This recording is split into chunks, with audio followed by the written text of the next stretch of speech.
go. And we are live. Welcome to Life Action Roleplay with Kai Norman. and Ryan Omega. And joining us is... James Dickinson. How would you describe yourself, James? I'm just this guy, you know? Yeah? Yeah. Okay. Yeah. Well, why do you feel we've brought you here? I have no idea. Oh, dear. I'm a decently talented crafter, and I've played maybe too many games of LARP. When did you actually... actually, that's a really good question. When did you start LARPing? Oh, man. I think it was December 2015. Okay. But I did a lot in a very short period of time. Yeah? And then I made myself very tired. And took a break. And took a break. Swearing never to return. Yeah. And then he came back, like a Star Wars sequel. Oh, wow. Oh. That's the worst insult anyone's ever given me. I Kai. said sequel, not prequel. Fair. Okay. Fair. What are we drinking? Well, I'm drinking some awful concoction that I regret of coconut liqueur and Dr. Pepper. It did not mix well. In fact, it looks really gross, but it's rather tasty, so, yeah. The fizz on top almost looks like it's crystallized. Yeah, basically. It probably didn't help that you were using green Sharpie to mix your drink. No, I mean, that... Well, that's a time-honored British tradition. Yes. Don't Sharpie shame me. Okay. Anyway, what are you drinking? I am drinking iced water. Wow. Thrilling. Because the amount of drinking that I've done over the past 5 days is shameful. All right, what have you been doing? I have been going to a few parties, Okay. including Sin's party, and she's not here with us because she's doing Sirens of the Realms. Love you, Sin. But also just... Yeah, for once, we are recording on a Tuesday, ladies and gentlemen, not a Thursday. Yeah, because opportunity has brought us James, so we decided to take advantage of James. Wait, no. That... Whoa. Wow, We are I'm so not doing sorry. well with this. No. So the reason that James is in town, James traditionally lives in Portland, or Oregon, whatever. Portland, Oregon, yes. The same thing. Great.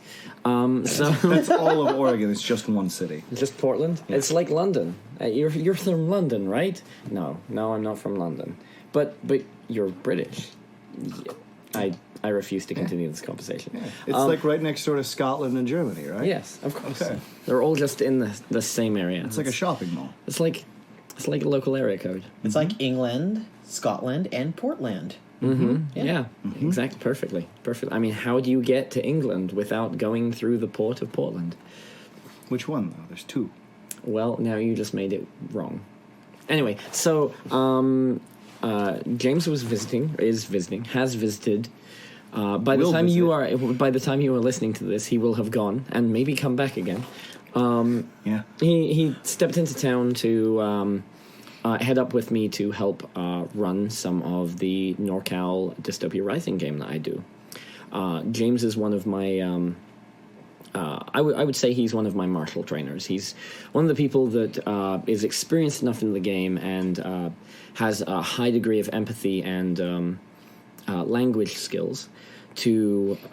Me talk good. Yeah, you talk good. Real good. Real good, and also make sure people feel real good heard as well, which is most important. The best herd. The best herd indeed. That's how I describe our player base.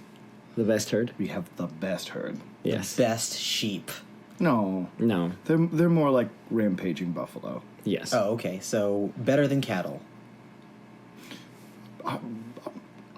I mean, It's a herd. I'm really hesitant. Considering you are absolutely one of the members of that player base.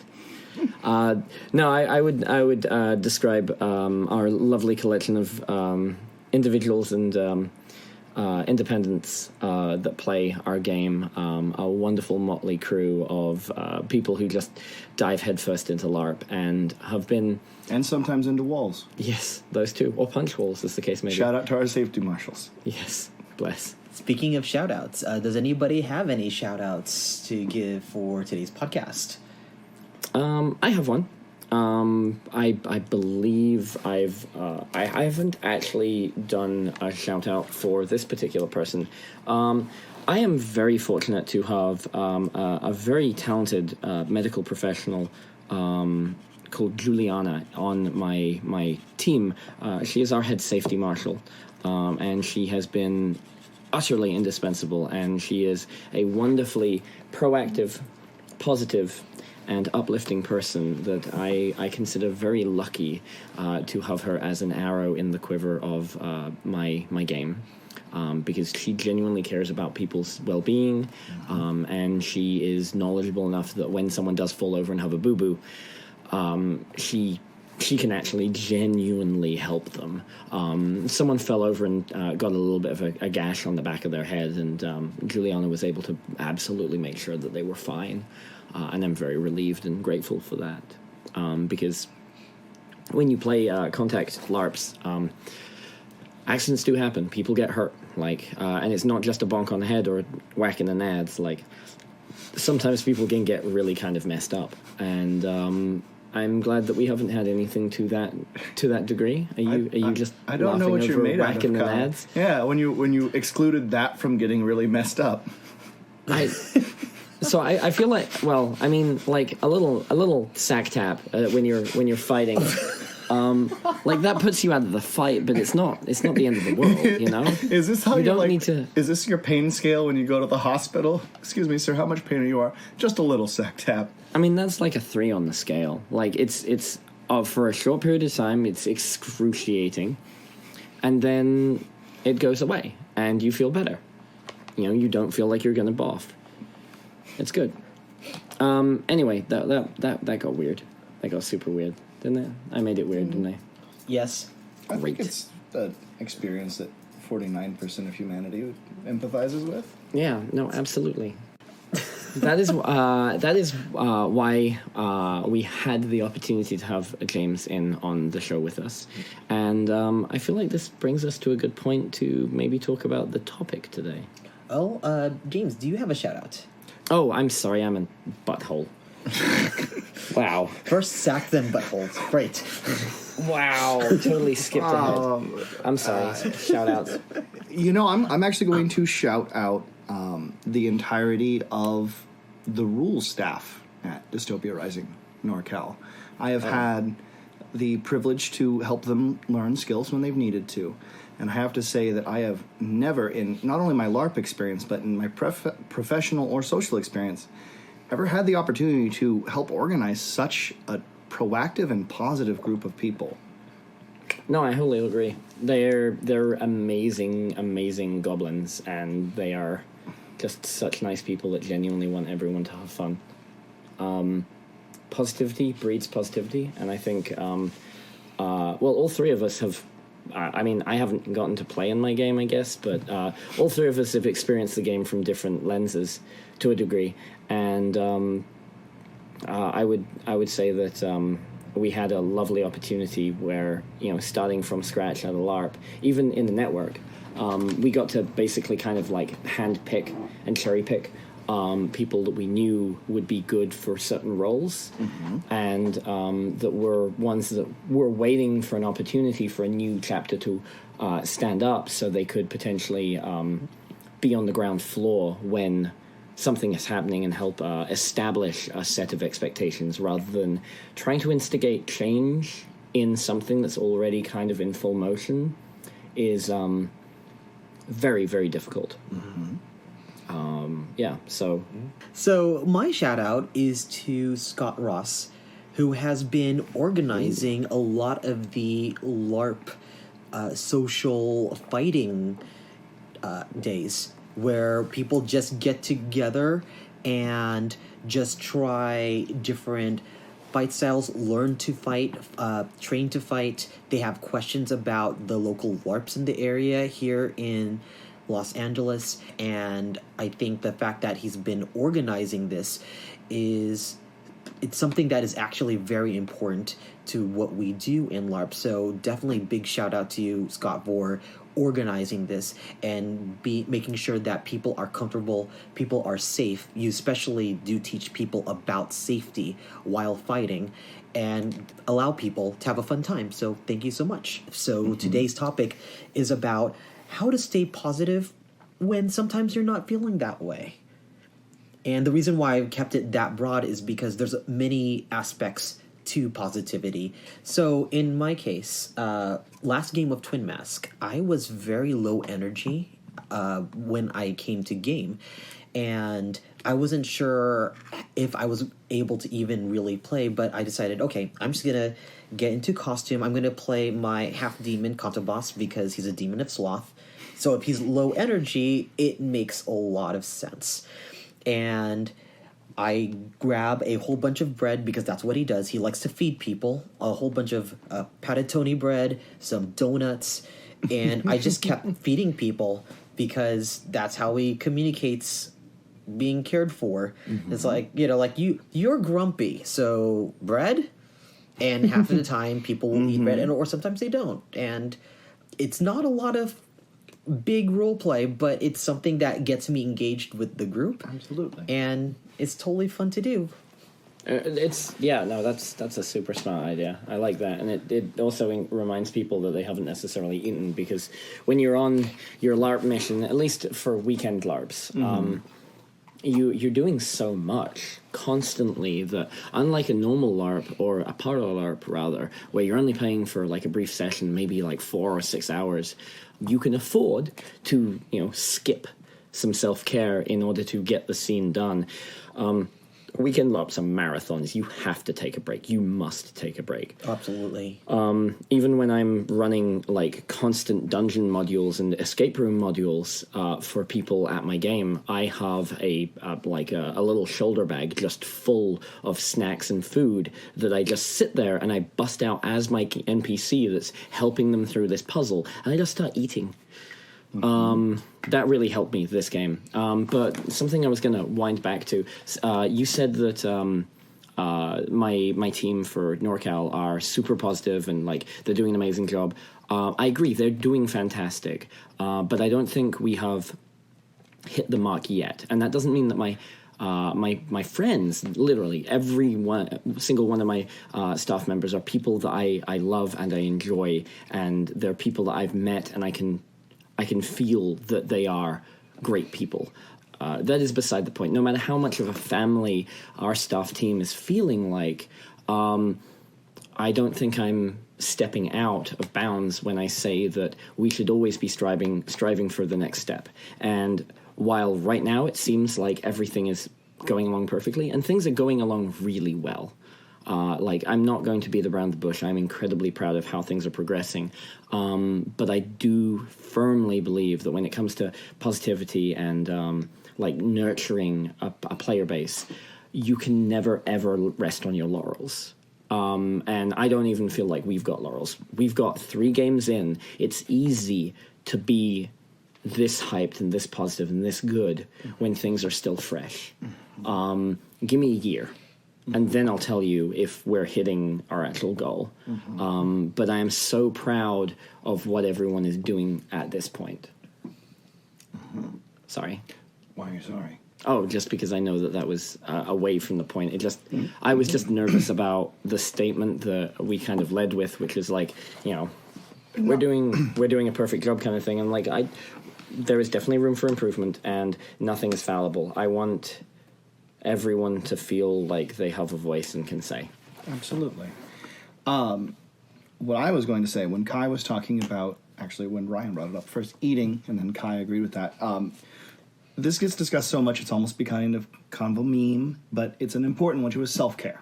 Because I flew here, and I'm going to fly back, and one thing they always talk about on the airplane is when things start to go bad, put your own mask on first. A lot of LARP tends to attract a lot of lovely, caring, and supportive people who sometimes have the habit of giving away more than they can actually handle. And I think one of the most important things you can do if you intend to be a positive influence at a game or even any other type of community is take really good care of yourself first. Because if you take too much care of other people and find yourself bankrupt halfway through a game, not only have you positioned yourself to be a support structure for other people, but you can leave a void when you collapse in on yourself, and all the people who are relying on you have now lost that. Now, what do you mean by bankrupt? So, for example, for me, I like to be positive and playful and warm. When I run out of emotional energy, I get crabby, very, very thin-skinned, and kind of mean. Like, I was making a joke earlier where someone who I tend to have a fair amount of banter with that was fairly regular, I walked in to go speak to them, they gave a parting shot, and I had to, without a word, turn around, walk out the door, and stand in the dark by myself for 5 minutes to say, like, no, I really shouldn't be angry about that before I could continue. And that was my sign to myself that I had not been taking good enough care. So I went about my business there, and I went upstairs. I have the privilege of being a staff member on this and specifically helping coordinate other people. So I went upstairs where I also keep my food, and I'm not in danger of being attacked by, antagonists. And I sat down in some nice light, talked to people, and just ate and drank until I was hungry, until I was full and fully rehydrated. And immediately, half an hour, 45 minutes after doing that, when I re-entered the floor, I felt like an entirely different person again. And, it had been hard because interesting things were going on. Like, there was some plot going on that I was involved with. And I probably actually lost that thread from doing that. But I went from having a bad time and not probably being great to be around to going back to who I wanted to be again. Nice. I think playing Contabas, especially since he is a demon of sloth, he just reverts to very, very basic things. So all of his motivation is based off of eating and sleeping. Anything that prevents him from doing either of those things makes him horribly angry and will kill things. But he also realizes that everybody else is that way. So that's why he tries to feed people. But the next thing he will say is, did you sleep yet? It's like, have you slept? And because of the way plots in LARPs run, sometimes people try to avoid sleep so that they can get to some of the good plots later. And it's kind of unfortunate that's the way that things kind of end up stacking, because if you want to get involved with all the things, you kind of want to stay awake for everything, but at the same time you could also try to rely on other people that can just let you know, hey, this happened. Absolutely. I've run into this, and especially as a traveler, because I fly or drive a fairly long distance to play one game a month. And I am like, this has been something I've been looking forward to for 3+ weeks. And I've spent a decent amount of money to be here, taking time off work. I'm going to get every single possible experience that I possibly can out of it. And that leads to sometimes me being in a position, it's like 3 a.m., I can't think straight anymore, and I am bumping into walls, just blindly trying to go. But it's this trade-off where it's like, do I want to squeeze an extra 8 bad hours out of this game, or go to bed and rest and get a really good 4? That's some very important decisions there. And yeah, you should always lean towards taking care of yourself and making sure that you are good. Something that I constantly mention as kind of a catchphrase to my staff, and I remind them, is positivity breeds positivity. The more that you are that grounding anchor around other people, because other LARPers are, to a degree, so empathic, and empathy is such an important strength in everyone if you want to nurture a healthy environment. If I'm smiling and I've just got kind of a calm note to my voice or something like that, or the first thing I say is like, it's nice to see you, or how are you feeling, or things like that. Just putting people at that level where they go, oh, you do care, rather than like, what do you want? Like, there is a certain degree of tone that is instantly inferred with all of that, and it sets the stage for a bad experience for everyone. If someone rolls their eyes and sighs at you and says, what? Like, you're not going to feel welcome. You're not going to feel like you're going to be heard. And if you have to have something that's actually really serious to talk about, then you're going to flinch and probably not even bother. You're just going to be like, bye, and just leave. If it's something lighthearted, it's going to kill your mood. And so either someone's coming to you with a problem because they're teetering on the edge of having a good time and having a bad time, in which case you're plunging them down, or they're having a good time and they want to talk to you, and you're just basically kicking them over. And, I mean, those are very exaggerated examples and exaggerated reactions. But, the more a group is friendly and warm to each other on an out-of-character level, the better I feel any kind of environment will be. And the more it nurtures people to care about each other. Because when you feel the people around you are looking after you, I feel like the vast majority of people are going to then try and look after other people themselves. Absolutely. And in fact, Kai, I made a dropping sound. Sorry, everyone. Anyway, that was the sound they very specifically told me not to do before we started recording today. Yep. Anyway, I think one of the biggest groups of people who can control the tone of a game are actually the staff. And that is very much why you and I started the working relationship that we have. Yes. Every single time I've gone to LARP and I've ended up having a really bad time, it has started with a negative interaction with a staff member.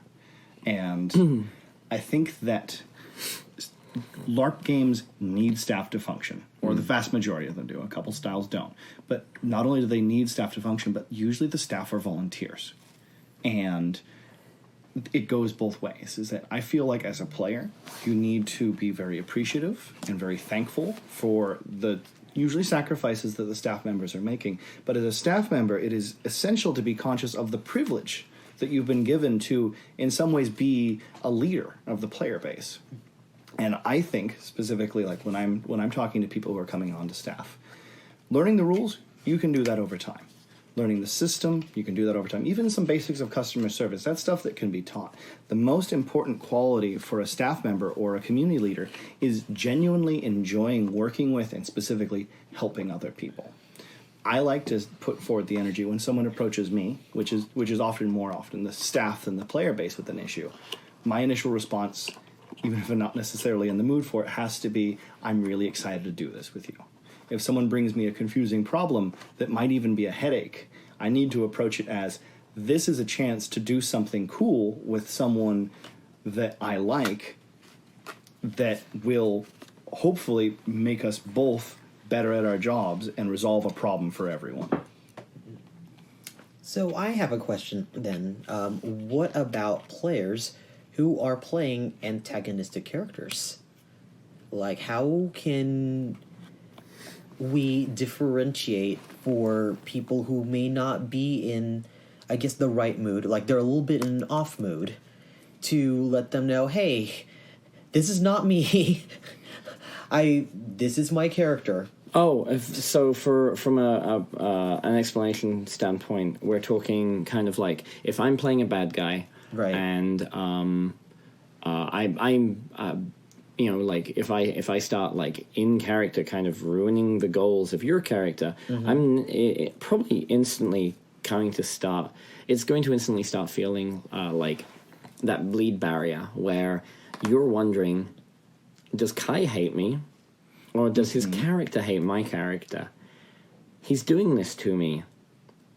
And, the separation of my character's goals are not necessarily my goals. I feel like that is very much a psychological boundary that we all have to deal with. It is why bleed is such an important topic. And we have to consider how to, deal with it and combat it and negotiate it in our heads and also with other people. Now, on the flip side of it, there's also the act of like, if you're playing a bad guy, how are you going to continue to remain positive? Because you might, enjoy certain bursts of being a bad guy, but if you start feeling like the entire community base hates you because you're playing such a good bad guy or a bad guy potentially, not everyone is good at being a bad guy, and there are healthy ways of being a good antagonist in a game, and then there are very bad ways of doing it. Admittedly, this may not be the most immersive way, but in general, when I'm LARPing, I never want to forget that I'm me. I never want to forget that I'm James Dickinson, a 32-year-old bicycle mechanic who lives in Portland, Oregon. And what was your social security number again? I almost just told you.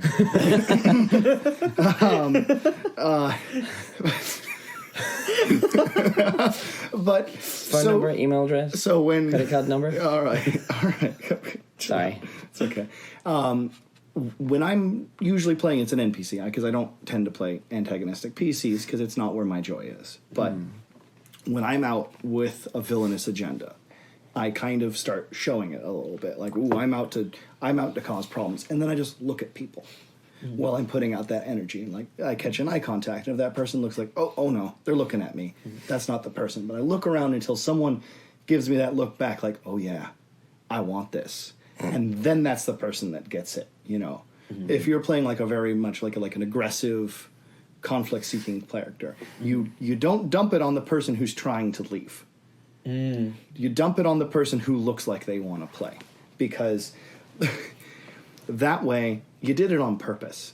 No one ever has to feel victimized. And one of the phrases I have for myself that I will often say when things are starting to get stressful is I just say, I did this on purpose. And I will say that to myself as my character, but I'll say that to myself out of game too. So that way, if I pick a fight with someone and start losing, I say, ooh, I did this on purpose. I did this for fun. I did this to play the game in this way. Because there are some people who are not only valid, but some of my favorite LARPers who don't want to touch half the mechanics or social structures of a game system. There are people who would be happiest if they never attracted the ire of a villainous character. And unfortunately, sometimes not only do they attract it, but they super don't deserve it. You know, their character doesn't deserve it. And, well, sometimes there is a little bit of just wrong place, wrong time. I think that there are times that people who are playing villains can pull their punches without it necessarily being detrimental to their story. And I think that's one good way of doing that, is like save up that malicious energy for people who specifically want to play with you like that. Yeah, I still recall in Twin Mask, The Dark Future. I've talked about this a couple of times on the podcast, and that's because in this case, you have technically the most powerful character in Twin Mask, when I was the Archduke, being shown to be tortured and being called names, being told to die, and being surrounded. And at the time, I could not... my brain told me to not leave because it was so much more important to stay being tortured for everybody else in the story. What happened later was that one of my friends, who was playing the chief torturer in that game, played just a huge villain. But immediately after, we both realized, for both of us, that scene was too much. It was too much, and I remember just looking over him and just he wasn't moving, and I was like, why is he not moving? Why isn't he getting up? And I realized, oh my god, this is too much. So he and I went aside, and a couple of storytellers just sat us down, and then we just talked about it openly, about what was happening in that scene and how we felt and why did we feel that way. And for me, like, I didn't understand at the time that that was a trigger. No clue until that happened. And then for him, it was Andrew, who played Nivius. He said he thought he didn't do a good enough job in this story. And I said... Bless their heart. I said, you did amazingly. And you worked with me. And it's like, it could have been worse. You worked with me to create that scene. It's just that it was a lot for me. It was also, at that time, a lot for him. In fact, when I think about antagonists being played, especially in my game, we have one or two people that are not even sympathizers, but collaborators, and have kind of joined in with the evil police state that is running the town of our game presently. While a lot of players are actively kind of doing a good job of playing the resistance side of it, or keeping their head down, or just kind of trying not to get involved because they don't want to get hurt in the fight. But they're finding that they're getting pulled into it anyway, just just like a kind of real situation. These events pull you to one side or the other. They force you to get involved, because the more you stand in the middle and don't act, which is kind of, to a degree, one of the morals of our game, at least, a life lesson that is being learned through our game, because LARP can teach you a lot of things. Part of this, we have a few people that are on the bad guy side. Or the darker side. One of them is also Andrew, again. And he is playing a character that was aggressively indoctrinated into this, this other larger faith, and he kind of narrowed in on this as a good story aspect, and it has something that happened fluidly. We had not had this planned. And then, literally a few weeks before our opener, this event happened at a different game with his character, and he's like, well, guess I'm in for an inch, in for a mile. I would say that there are definitely elements that he is having a little bit of, again, bleed over, because he's loving this perspective that he's playing, but he's doing it so well that people are terrified of this character. He is having this amazing knack of being everywhere you don't want him to be. So he's always just a few inches away from something that the Resistance is doing. And the Resistance as a whole is like, holy crap, how do we deal with this guy? He's just everywhere. He's so prevalent all the time. And, Andrew is worried that he's basically he doesn't want his character to be,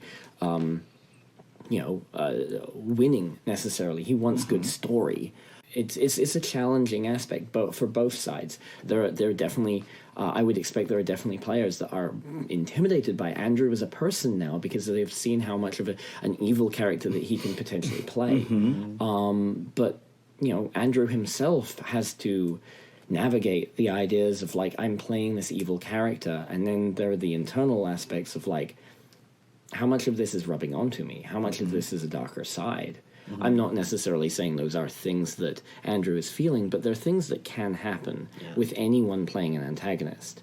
And a lot of it involves, being a healthy bad guy. And we've talked about some of this with some of our earlier episodes, and there are really good articles on how to be a good antagonist in a game. The LARP Antagonist's Oath. You just need to Google that term. You'll find a great article that covers some amazing topics about that.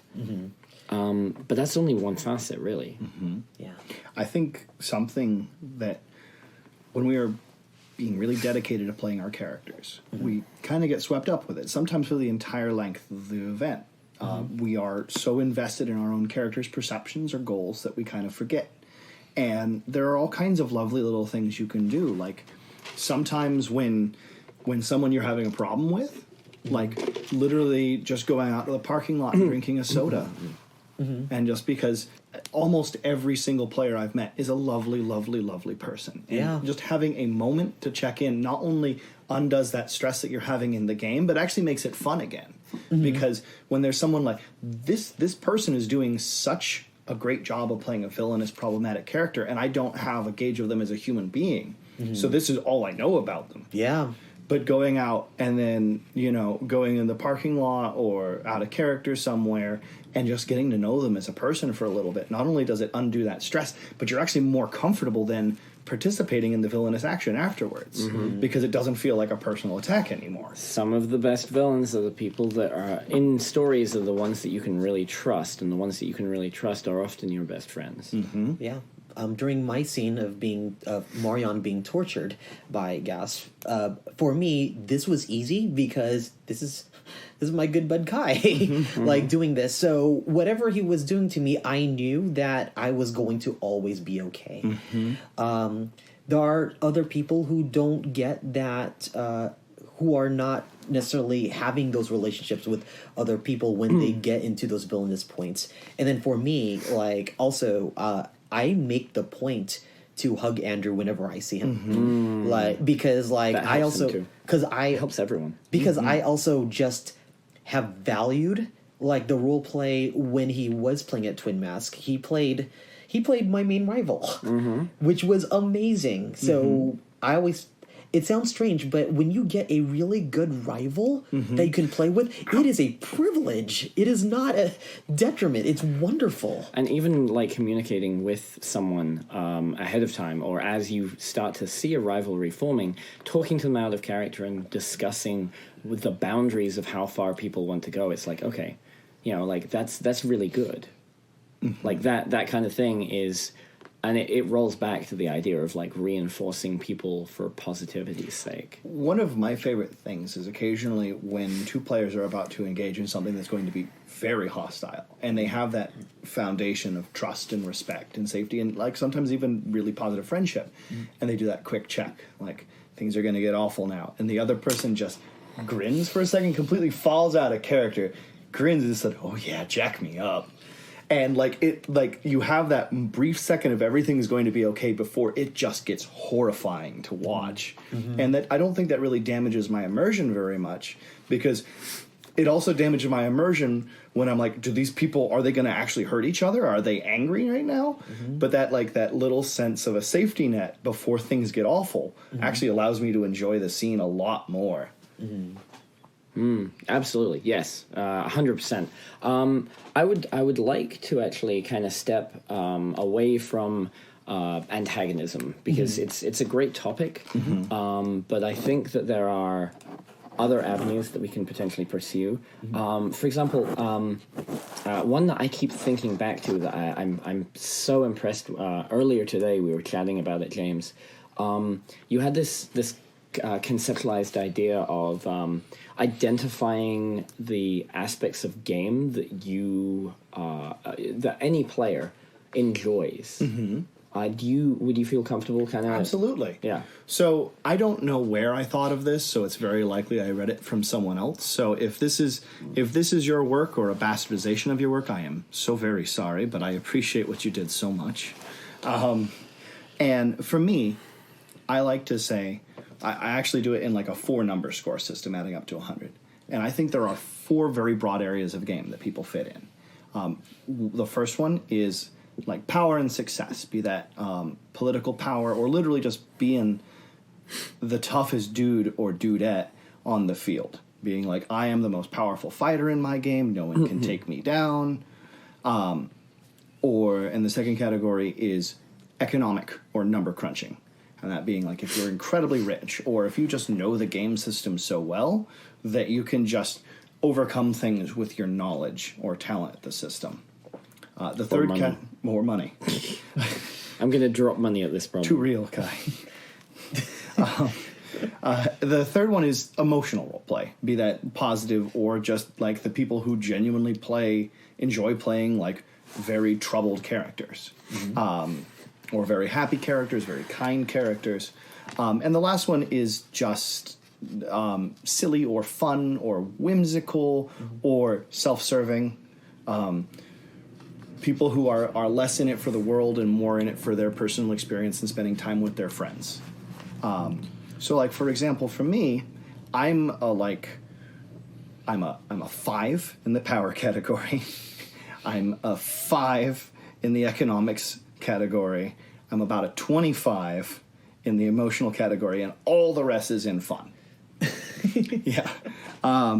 And I realized this was an important thing for me to quantify, because I can be really hard if I'm another, like, if my character and my playstyle is adjacent to someone else who doesn't know me very well.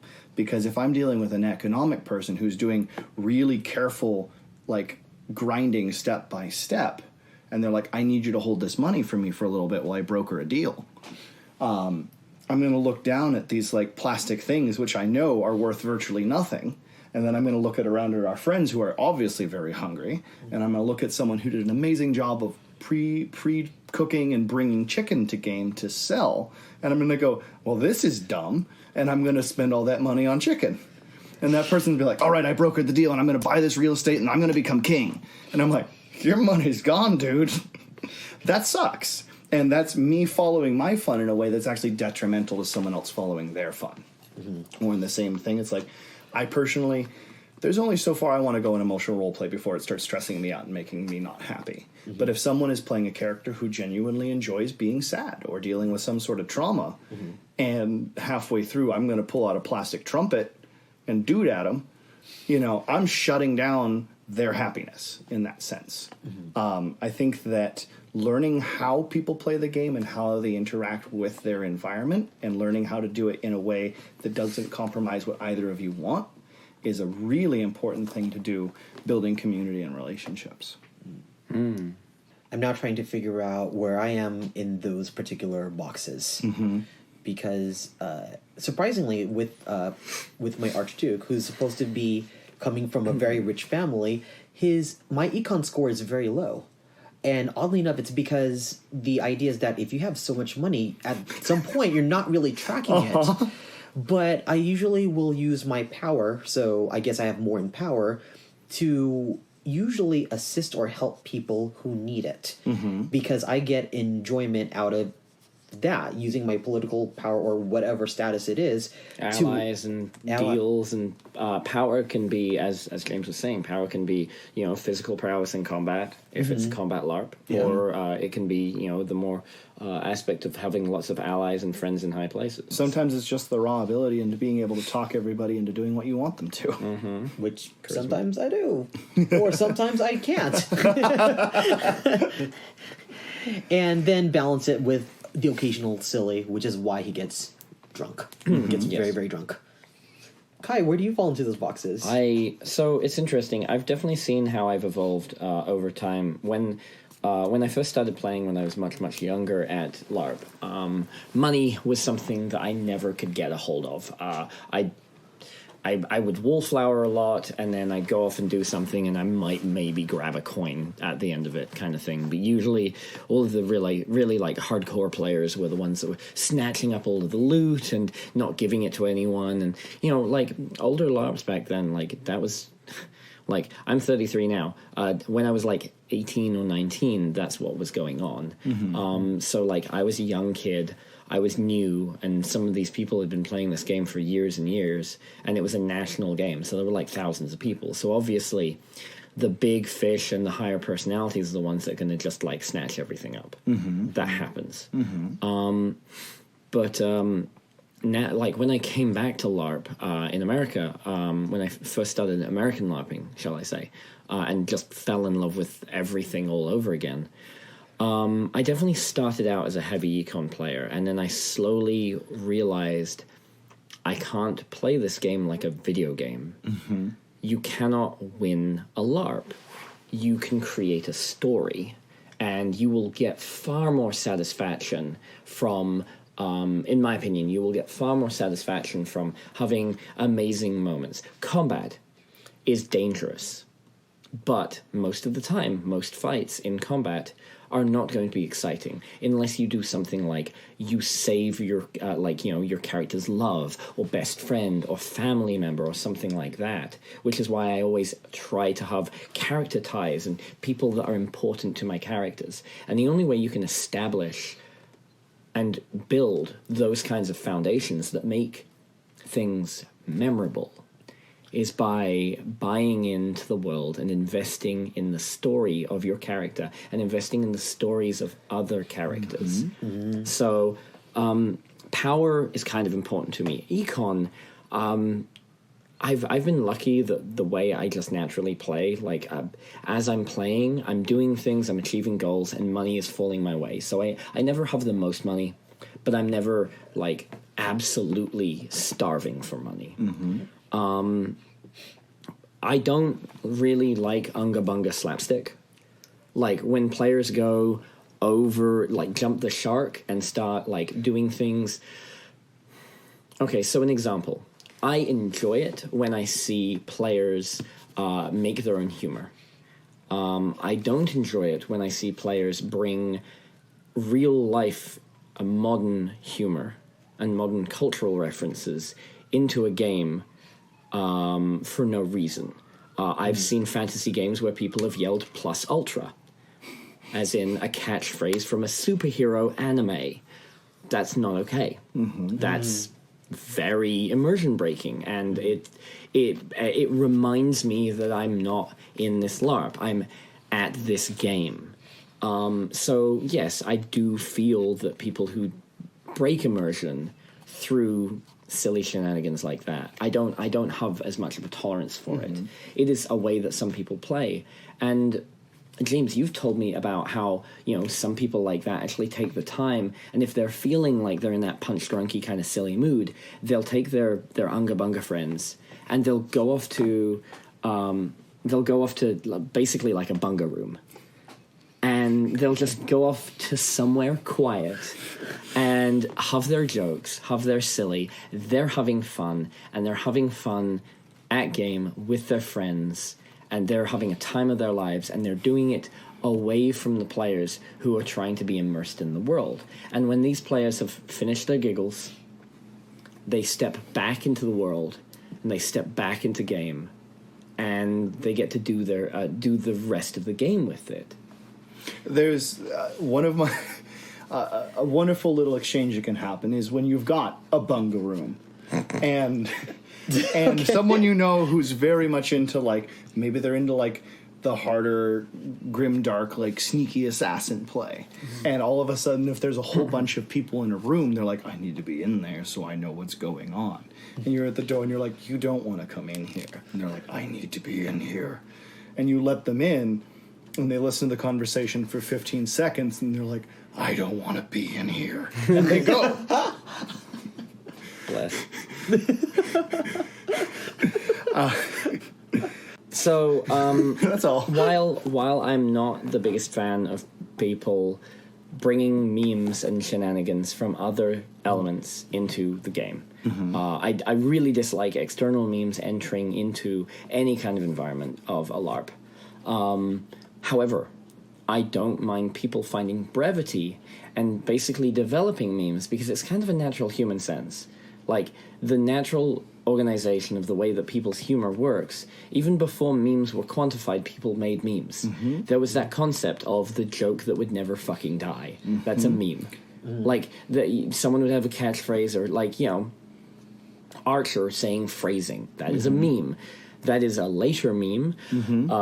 Once meme culture had properly immersed itself and everything, but even long before that, those existed. So what I want, what I enjoy, is people finding something in game, and if they roll with it and they create shenanigan in game with in-game humor, I find that far more believable, and I can accept that a character is either trying to bring brevity to maybe a dark situation or just make people laugh because their character is a joker. I think that this often can be symbolic of the loveliest bits of human beings, is we like it when each other are happy. And sometimes, even if it's a joke that we don't get, even if it was a joke that wasn't even funny, if you see enough people saying this thing and having a positive reaction to it, we will absorb it. And that's how some of the most unfunny things will ever happen. Right now in our chapter, even though it's obnoxious. Oh, no. I'm not going to do it. I'm not going to do it. But there's a couple of catchphrases going around. Do you have any silver? Which isn't funny. It's not funny at all. But the comedic initial timing of it was so good that it had a positive imprint on a group of people. And it spread like wildfire. Wildfire? Can't turn that accent off, can you? I really can't. But it's these lovely things, because it's just a little handshake of I'm happy. Are you happy? Yes, I'm also happy. Go ahead, Ryan. So kind of picking up on what James said about positive memes, I kind of wanted to also tag on people that are playing very, very positive characters.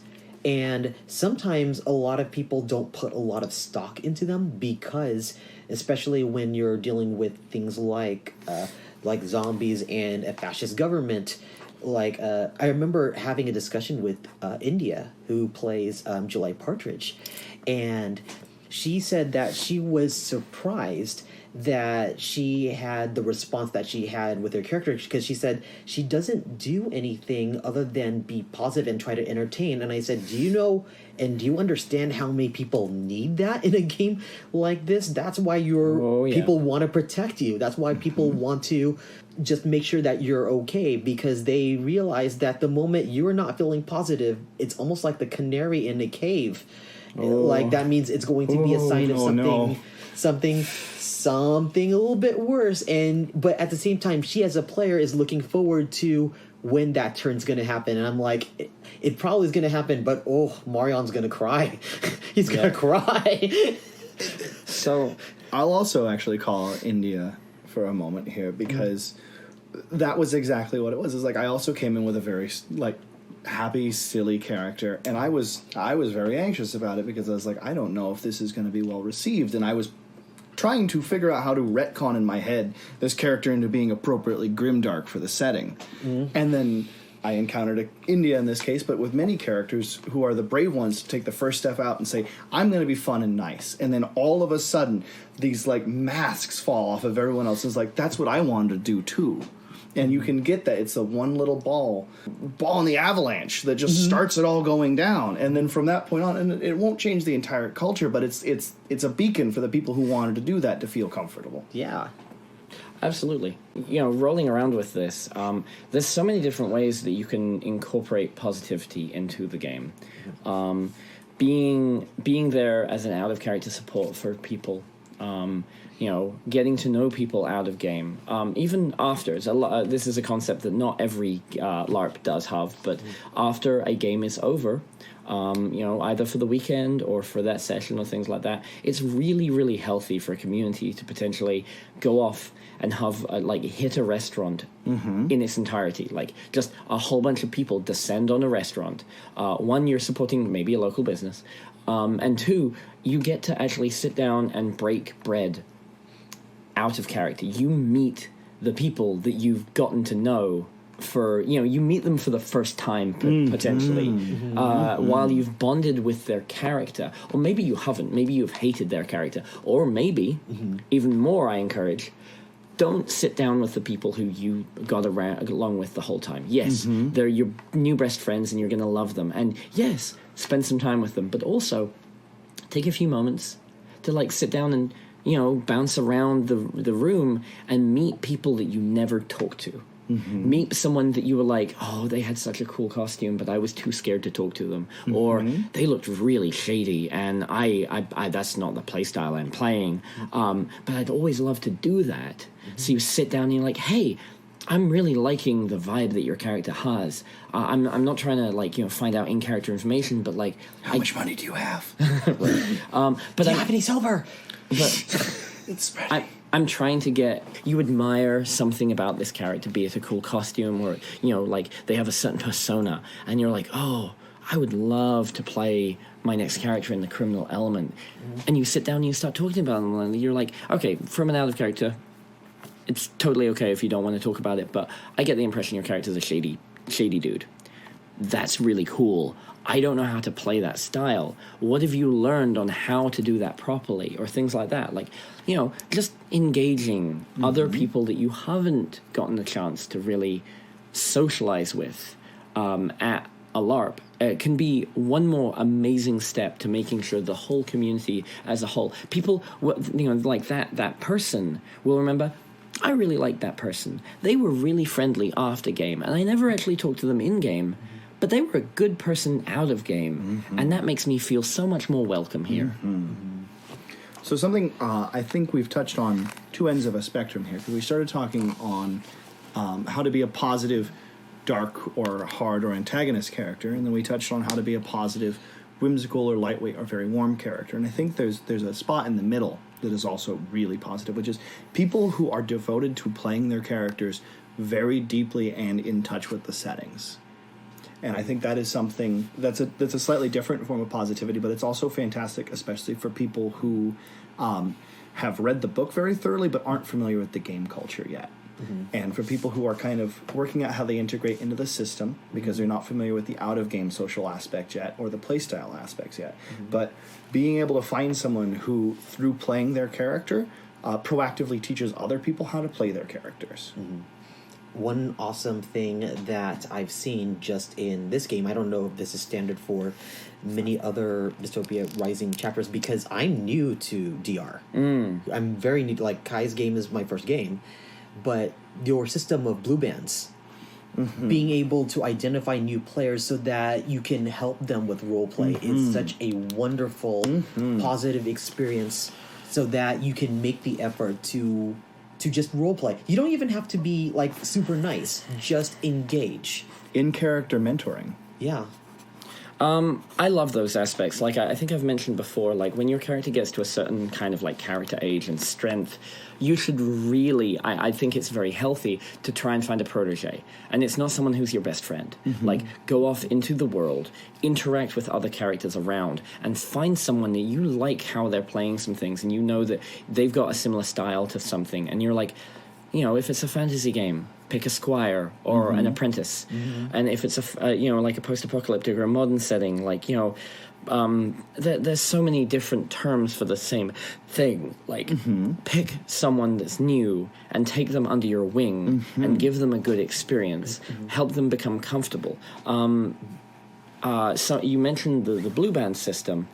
One of the like Dystopia Rising has been taking a lot of really cool ideas from a lot of different sources with this. The blue band system is a really way of dictating, you know, players that are in their first 3 games, and it's encouraged that, you know, like, oh, you guys don't know as much, so like we're going to grab you and we're going to help you out. We're going to do this and do that, and it also kind of alerts more experienced players that are playing bad guys. It's like, oh, that character is a new player, which means thugging them is probably not worthwhile for me. They probably don't have any silver. Exactly. They're probably broke.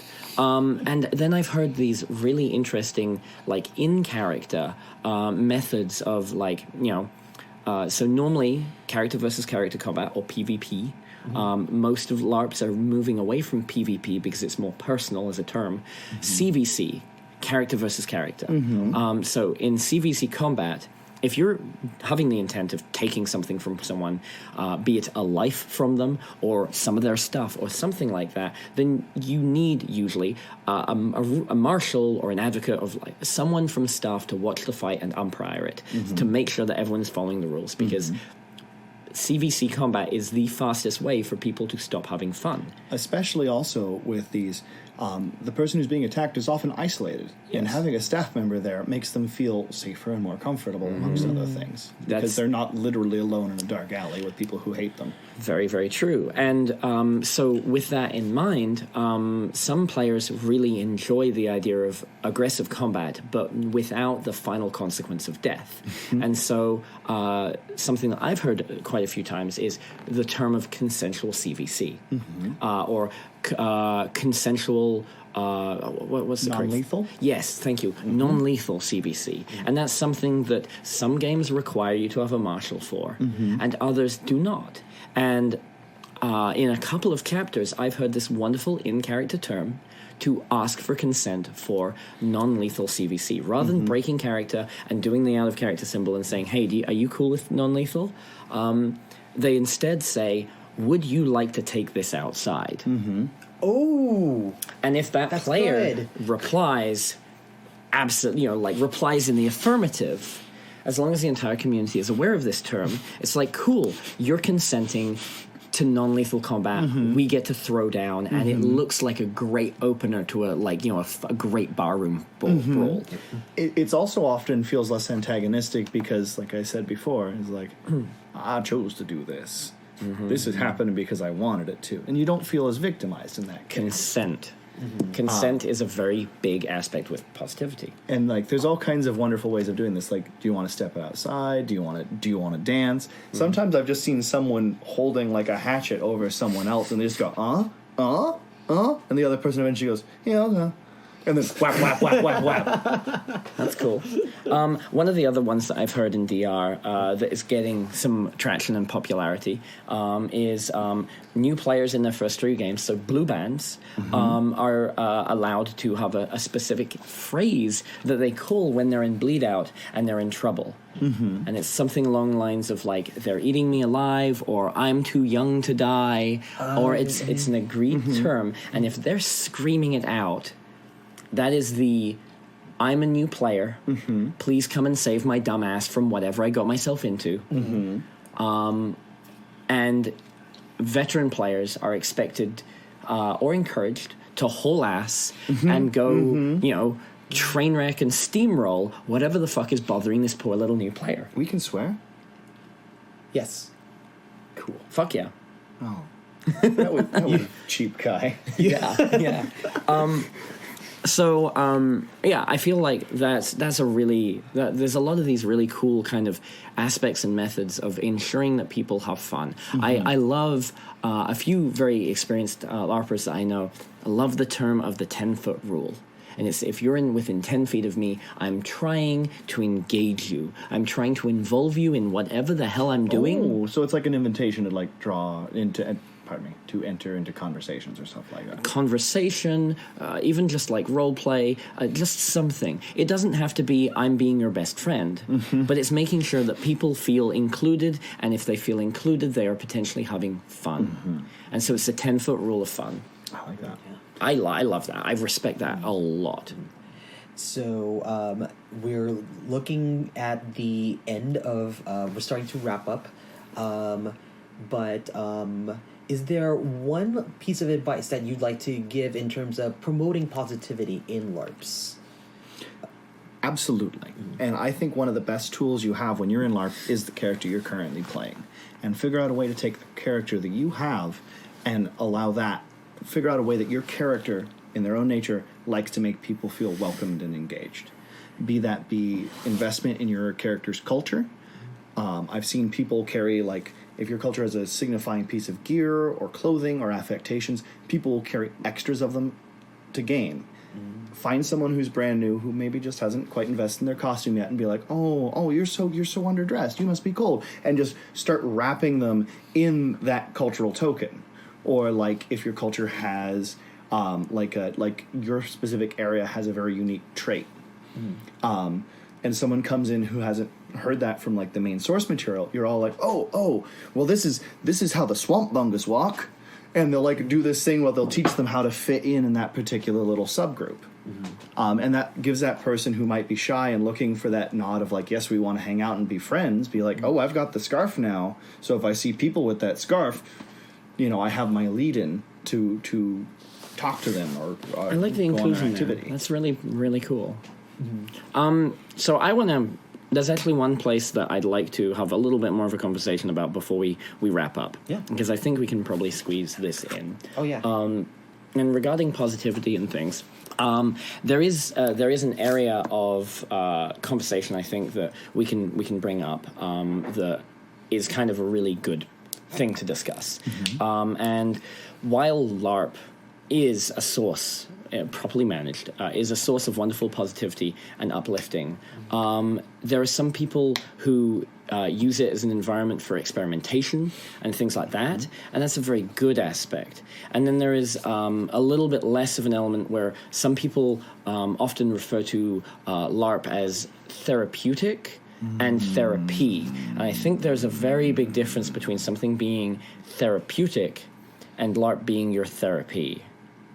James, would you feel comfortable? Absolutely. So how I differentiate it is, I personally think that LARP is a terrible place to seek out therapy, and it's because therapy is a very nuanced thing that requires a huge amount of knowledge and, moreover, a very controlled environment to take place in healthily, because therapy requires radical vulnerability. And LARP is not necessarily a place that it's always or even sometimes often appropriate to be vulnerable. You don't want to be in a place where you are vulnerable when there's going to be a monster jumping in the door trying to kill you. That sounds horribly traumatizing. There are professionals for therapy, and we are getting better every day as a culture of helping people reach out to the people who can truly help them with that. On the other hand, I think that LARP is a fantastic environment for experimenting with self-actualization, because Could you explain that word? Absolutely. Self-actualization, it's taking something, and this is my definition of it, which is probably a little bit muddy, but it's taking something that you would aspire to, that you would like to be, and bringing that into reality. So, for example, if you are a quiet or shy person and that's not who you actually want to be, LARP is a wonderful environment to experiment with changing that traits.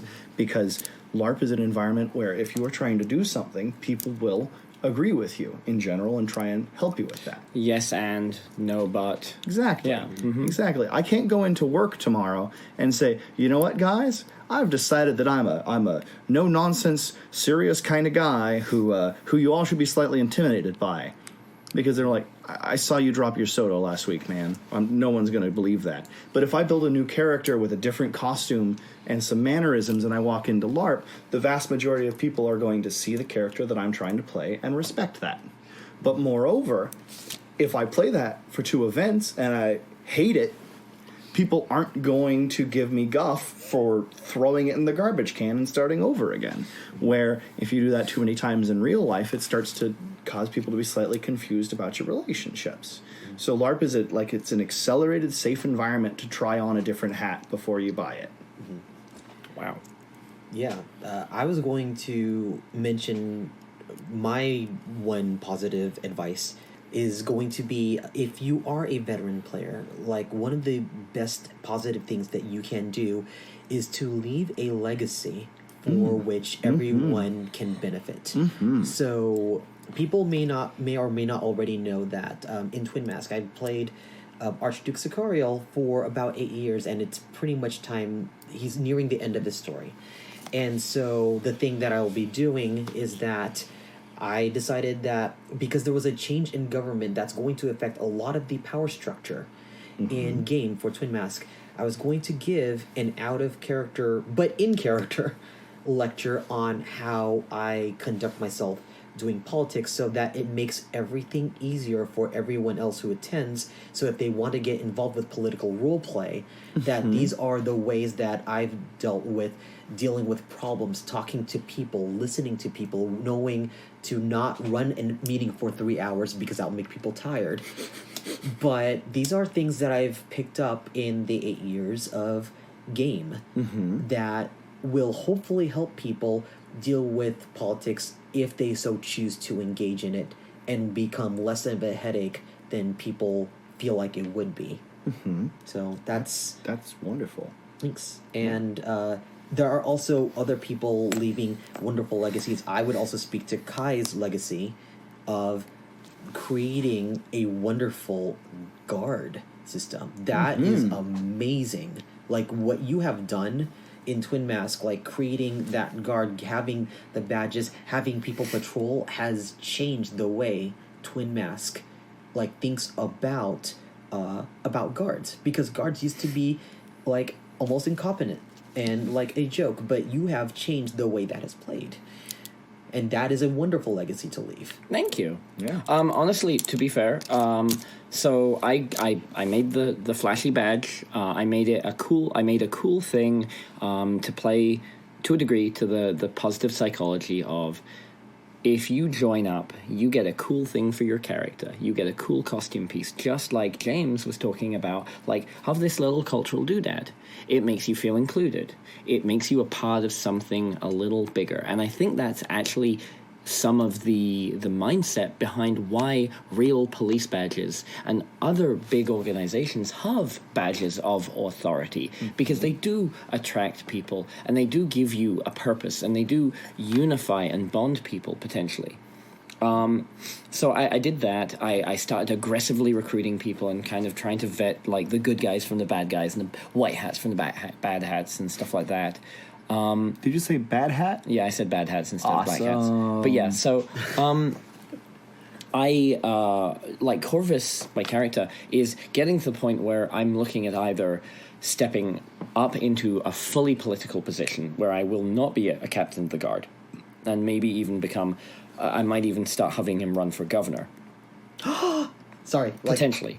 That made me excited. Sorry. But at the same time, you know, like you say about the patrols and stuff, that was something that I actively said, I'm not willing to set a schedule. One, because Kai doesn't know how to set that kind of schedule. It is true. I've been here for 5 days. Ouch. After that monumental burn, I'm going to get some ice later.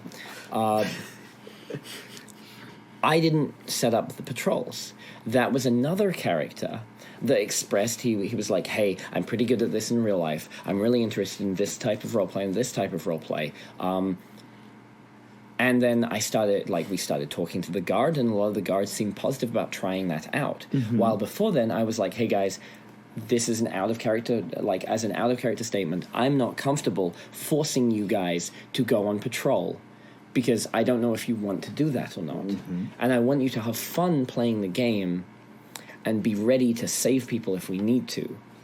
So Ryder, was able to bring that into the game, and that has, again, I set some stage, he started to improve it. This thing is already becoming past the legacy of Corvus, and it's stepping into another generation of characters. Well, something that you mentioned to me earlier while talking about this that you didn't bring up this time is, and this goes into what I was saying about playing your character in a way that also positively affects the people who may not even be involved in what you're doing, is by strengthening and unifying city guard and taking them from Keystone Cops to like an actual threatening organized force. Not only have you enabled the people who want that side of the role play, being guards and protectors, you've actually given people who want to be thieves and skulkers and muggers, they have an enemy. They have someone to play with. Yeah, they have what's the phrase? A rival. They have instantly. There's an organization that are rivals. I am aware of several different thieves guild from an out of character perspective that are in the Twin Mask game, and those different groups are having great fun.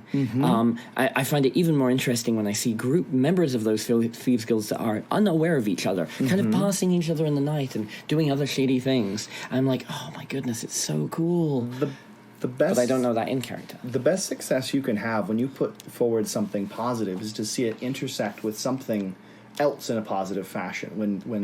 When you can cross momentum, so to speak, the butterfly effect. Works. Exactly.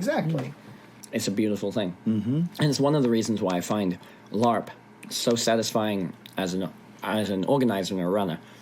Like, I love hearing about the shenanigans and things that people do. And we are definitely running past our usual time here. But I love seeing... It's my fault, guys. I promise I won't come back. I love world building, where players run around in this world and they start doing things and they create things. And they create content in the world. It's no longer the idea of... I teach a lot of prop building to people. I've seen a lot of great tutorials, like Nuclear Snail has this tutorial on how to make a post-apocalyptic jacket. He taught that. A lot of people read it, or watched the tutorial, and then went off and made their post-apocalyptic jacket. And then they messaged him saying, hey, that was really useful. How do you make post-apocalyptic pants? And it blew his mind, because he's like, no, I showed you a set of tools.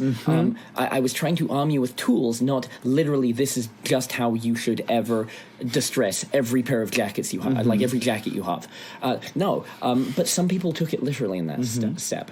And when I see players taking the world that we have built and then running with it and creating their own content within it, it is the idea of someone learning a technique, like art or a skill, and then not just fabricating what you have taught them to fabricate, but making entirely new creations with that technique in a way that you did not necessarily perceive when you taught it to them. And that is beautiful. It's like my old fish thug used to say, give a man a fish, he eats for a day. Give a man a fishing pole, he eats for the rest of his life. Give a man a spear, he gets fat eating everyone else's fish.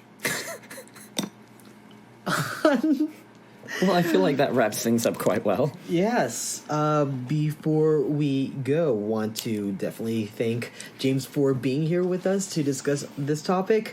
Want to thank our listeners and our subscribers on Podbean, as well as our Patreon subscribers. Thank you so much for supporting us, especially our friends Aaron and Talon, as well as Geeky Tees and Twin Mask. And James, where can people find your work on the internet or in social medias? Nowhere, because I'm a very private guy. Okay, that is completely fair. Kai? You can find me on most of the interwebs as Yo Kai Props. YOKAIPROPS. Instagram and Twitter and all those types of things. You can also find me on Inkwell Society, which is usually once a week on Wednesdays at 7 p.m. Pacific Standard Time. I get to play Eberron, an official D&D campaign sponsored and ran by D&D. So it's all official and endorsed, and that's very fun. And also, Ryan, Cynthia, and I do a podcast. Some of you may have heard of it. It's called Life Action Roleplay. It's really fun, and we get to talk about role-playing and LARP, and we get to invite our friends to the podcast. You should check it out. Yes, and it's all... And you can find us on iTunes, Stitcher, and Podbean. And we've been popping up in other places, so check us out. And this is Ryan Omega. You could find me on Facebook and Instagram under Ryan Omega, under Twitter under Ryan OMGA. Normally, I'm on a show called Anisador. We're on a hiatus on Maze Arcana, but we are soon to be back when things settle a little bit. But you can also find me on Kelly Eden's YouTube channel on the show Dacian Brats, playing Toshidor of Paloma, the Eric Cartman of Dace. Which is, God. I know, it's so much fun to play. Perfect. All right. Thank you for joining us for this evening. And until next time, bye. Bye. Bye.